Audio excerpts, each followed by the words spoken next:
ओम नमः शिवाय दोस्तों। आज मैं आप सबके बीच में एक बहुत ही ज़्यादा दुखद समाचार लेकर के आया हूँ। डॉक्टर अमर सिंह आज़ाद, जो कि एक एमबीबीएस डॉक्टर होने के बावजूद नेचुरोपैथ के बहुत बड़े समर्थक थे, जो कि मिलेट्स प्रोटोकॉल को बहुत बड़े समर्थन देते थे। उसके साथ में प्राकृतिक फार्मिंग को आगे से आगे बढ़ा करके चलना चाहते थे। आज वे हमारे बीच में नहीं रहे हैं। ये बहुत ही ज़्यादा दुखद समाचार है। भगवान उनकी आत्मा को शांति दे। लेकिन इसके साथ में बहुत से पेशेंट ने, जो हमारे सब्सक्राइबर हैं, हमारे अपने पेशेंट हैं, उनके मन में बहुत सारे क्वेश्चन आए। मैंने सोचा कि भई ना केवल अपना दुःख प्रकट किया जाए, बल्कि जिन पेशेंट को क्वेश्चन आने लग रहे हैं, उनके क्वेश्चनों का जवाब दे करके उनको भी एक सहानुभूति और एक सहारा दिया जाए। तो इसीलिए मैं आज का वीडियो बनाने लग रहा हूँ। सबसे पहले नंबर पे तो मैं ये कहना चाहता हूँ कि भले ही डॉक्टर अमर सिंह आज़ाद आज हमारे बीच में ना रहे हों, लेकिन उनका जो एम है, प्राकृतिक फार्मिंग होनी चाहिए, नेचुरोपैथ को आगे से आगे बढ़ा करके ले जाना चाहिए, इंसान को वापस से अपने पुराने आहार पर, मिलेट्स पर आ जाना चाहिए। उनके एम को हमें लाइफ में आगे लेकर के चलना है। एक इंसान भले ही हमें छोड़ करके चला जाए, लेकिन उसके आदर्श हमेशा जिंदा रहते हैं और उन्हीं आदर्शों को हमें आगे बढ़ाना है। अब कुछ पेशेंट ने हमसे सवाल जवाब पूछे, मैं उनका जवाब देना चाहता हूँ। जैसा कि आप में से शायद बहुत से लोग नहीं जानते होंगे या जानते होंगे कि डॉक्टर अमर सिंह आज़ाद की मृत्यु कैंसर की वजह से हुई है। तो पेशेंट ने हमें ये पूछे कि सर, एक तो हमें ये बताइए कि जब वो खुद नेचुरोपैथी के मिलेट्स प्रोटोकॉल के इतने बड़े समर्थक थे, तो उनका कैंसर क्यों ठीक नहीं हुआ? उनकी कैंसर से मृत्यु कैसे हो गई? दूसरा पेशेंट ने हमसे ये पूछा कि भई, मतलब अगर उनकी भी मृत्यु हो गई तो हम ठीक होंगे या नहीं होंगे, ये कैसे पता चलेगा? और सबसे ज़रूरी पेशेंट ने ये पूछा कि नेचुरोपैथी को फ़ॉलो करते हुए, डीआईपी डाइट को फ़ॉलो करते हुए भी उनको कैंसर हो कैसे गया? तो मैं इनके बिल्कुल स्पष्ट जवाब दूँगा। इससे ना केवल आपके, बल्कि आप जैसे अनेक जो स्टूडेंट हैं, जो पेशेंट हैं, उनको ज्ञान मिलेगा और उनके जो मन में संशय उत्पन्न होने लग रहा है, वो संशय दूर हो जाएगा। पहले नंबर पे तो देखो, मैं आपको बताना चाहता हूँ कि केवल डीआईपी डाइट लेना नेचुरोपैथी के अंदर नहीं आता। हमारा शरीर 5 एलिमेंट से बना हुआ है: पृथ्वी, जल, अग्नि, वायु, आकाश। मैं तो 6th एलिमेंट आत्मा को सबसे ऊपर रख करके चलता हूँ।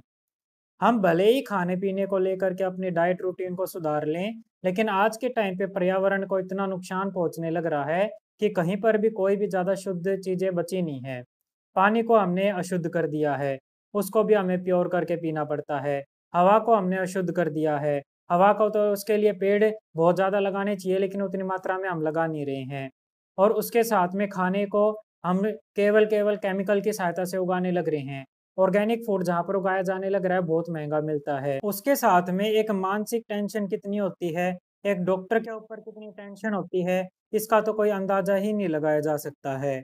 एक डॉक्टर जब किसी पेशेंट को हैंडल करता है, तो ना केवल उस पेशेंट की, बल्कि पेशेंट की पूरी फैमिली मेंबर्स की टेंशन अपने सर पर लेकर के चलता है। मैं नकली डॉक्टर्स की बात नहीं कर रहा हूँ, जो केवल दवाई दे करके पेशेंट को चलता कर देते हैं।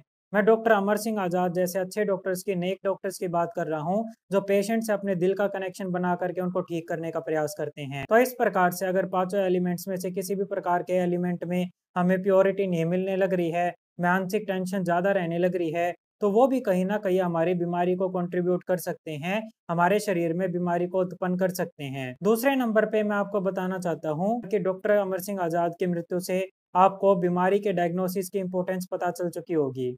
अगर किसी भी प्रकार की बीमारी की डायग्नोसिस स्टार्टिंग स्टेज में हो जाती है, तो उसके नेचुरोपैथी, आयुर्वेदा की सहायता से रिकवरी के बहुत अच्छे चांस रहते हैं। लेकिन कई बीमारियाँ ऐसी होती हैं जो कि स्टार्टिंग स्टेज में डायग्नोस नहीं हो पाती, बहुत ज़्यादा लेट होने के बाद ही उनका डायग्नोसिस हो पाता है, या कई बार पेशेंट की लापरवाही की वजह से पेन और डिस्कम्फर्ट होते हुए भी पेशेंट उसको इग्नोर करता है और 1-2 साल बाद जाकर के जब चेक करवाता है, तब तक बीमारी हाथ से निकल चुकी होती है। तो जब लेट डायग्नोसिस होता है, तो ये अटल सत्य है कि कई बार प्राकृतिक चिकित्सा और आयुर्वेद की सहायता से भी पेशेंट को बचा पाना संभव नहीं हो पाता है। ये कड़वी बात है, लेकिन ये सच बात है।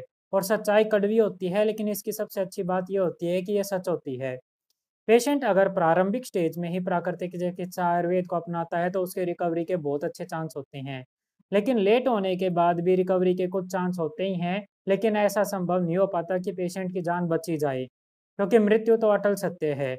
अगर मान लो पेशेंट एलोपैथी से ट्रीटमेंट लेने लग रहा होता तो भी उसकी मृत्यु हो सकती थी, आयुर्वेद से लेने लग रहा होता तो भी हो सकती थी, या फिर नेचुरोपैथी से लेने लग रहा होता तो भी हो सकती थी। ये पेशेंट के ऊपर डिपेंड करता है कि उसने अपनी मृत्यु से पहले का जीवन कष्टदायक अपनाया, अपने आप को इंजेक्शन लगवा लगवा के, पेन किलर लगवा लगवा के, कीमो करवा करवा के, शरीर को फोड़ करके कष्ट अपनाए, या प्राकृतिक चिकित्सा को अपना करके अपने पेन को, डिस्कम्फर्ट को दूर करके एक सहज प्रकार की मृत्यु को प्राप्त किया। ये हर प्रकार के पेशेंट के हाथ में रहता है।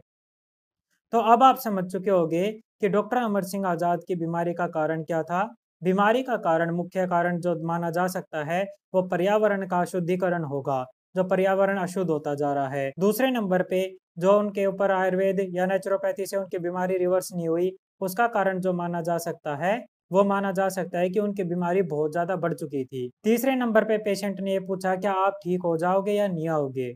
मैंने पहले ही बताया कि अगर आपकी स्टार्टिंग स्टेज है तो आपकी रिकवरी के बहुत ज़्यादा चांस रहेंगे। पेशेंट को कभी भी लाइफ में गिव अप तो नहीं करना चाहिए।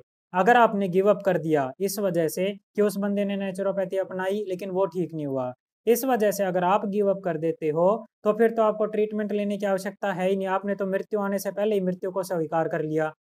और जब तक आप प्रयास नहीं करोगे तब तक कैसे पता चलेगा कि भाई क्या पता आप ठीक हो सकते हो या नहीं होगे। अगर आप निराश हो गए, आपने गिव अप कर दिया, तो हो सकता है कि आप ठीक हो सकते थे लेकिन गिव अप करने की वजह से आपकी बीमारी ज़्यादा बढ़ गई और आप ना बच पाओ। उसकी जगह पर अगर आप गिव अप ना करो और फाइट करो तो इसके भी बहुत अच्छे चांस है कि आप अपनी बीमारी को ठीक कर पाओ और आप पहले की तरह स्वस्थ हो जाओ। ये आपका डिसीजन रहता है और आपके हाथ में रहता है कि आप किस प्रकार से अपनी बीमारी से लड़ाई लड़ना चाहते हो। आप एलोपैथी में जाकर के दर्द स्वीकार करना चाहते हो या प्राकृतिक चिकित्सा से और आयुर्वेद की सहायता से अपने आप को रिवर्स करना चाहते हो, अपनी बीमारी को ठीक करने का प्रयास करना चाहते हो। लेकिन इस सच्चाई को ध्यान में रखिएगा कि मृत्यु एक अटल सत्य है। आप चाहे किसी भी पैथी में चले जाओ, अगर आपकी मृत्यु आ चुकी है, भगवान ने आपका आखिरी टाइम डिसाइड कर दिया है, तो उस समय आपकी मृत्यु होनी है। उस समय भगवान के अलावा आपको कोई नहीं बचा सकता। फिर उसमें तो किसी भी पैथी की गलती नहीं रहती है। उसमें ना तो आयुर्वेद की, ना नेचुरोपैथ की और ना ही एलोपैथ की गलती रहती है। जब मृत्यु आनी है तब तो मृत्यु आएगी ही आएगी। लेकिन मृत्यु आने से पहले आपको उस अपनी बीमारी से कैसे लड़ना है वो डिसीजन आपका रहेगा। आपकी और कोई प्रश्न रह गए हो तो मुझे नीचे कमेंट सेशन में कमेंट करके पूछ लीजिएगा, या 9911919708 इस नंबर पर व्हाट्सएप मैसेज करके या कॉल करके हमसे पूछ सकते हो। इस वीडियो को आखिर तक देखने के लिए धन्यवाद। Thank you very much. Have a nice day. ओम नमः शिवाय।